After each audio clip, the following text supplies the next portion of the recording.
France Info. Avec Philippe Duport, comme tous les lundis. Bonjour Philippe. Bonjour Fabienne.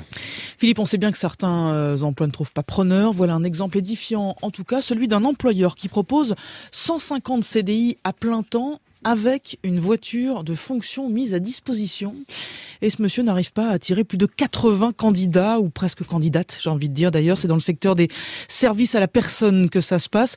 Un exemple, Philippe, qui reflète bien les difficultés de recruter de certaines entreprises. Oui, cet employeur malheureux, c'est le leader des services à la personne en France. Il recherchait donc des aides ménagères, des femmes de ménage pour faire simple.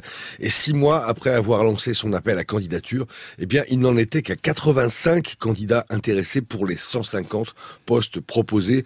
Idem pour les gardes d'enfants. Il lui en a manqué 500 pour la rentrée. La difficulté à recruter est chronique dans ce secteur.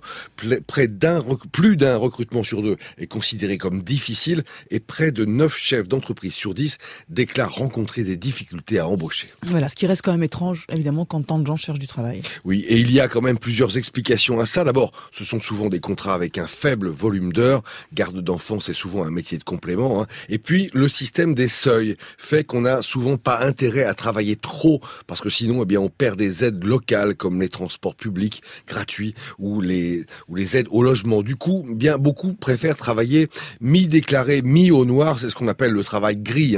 Les premiers concurrents des entreprises de services à la personne, ce sont ces travailleurs employés par des particuliers en direct qui naviguent entre le noir et le déclaré. Et alors pourtant, Philippe, les services à la personne, c'est un gros potentiel d'emploi, non? Oui, tout à fait. Les entreprises de ce secteur, qui tiennent 15% du marché, disent qu'il y a un potentiel de 100 000 emplois. Rien qu'au salon des services à la personne qui se tient à partir de demain et jusqu'à jeudi à la porte de Versailles à Paris, on va proposer entre 4 000 et 5 000 postes. Les services à la personne, vous le savez, c'est la garde d'enfants, de l'aide aux seniors, du ménage, du jardinage, des boulots qui n'attirent pas les jeunes, d'autant qu'il n'y a pas de vraie formation qui donnerait des diplômes puis qui permettrait d'évoluer. C'est ce que demande la profession, que l'État mette en place des filières de formation pour valoriser ces métiers.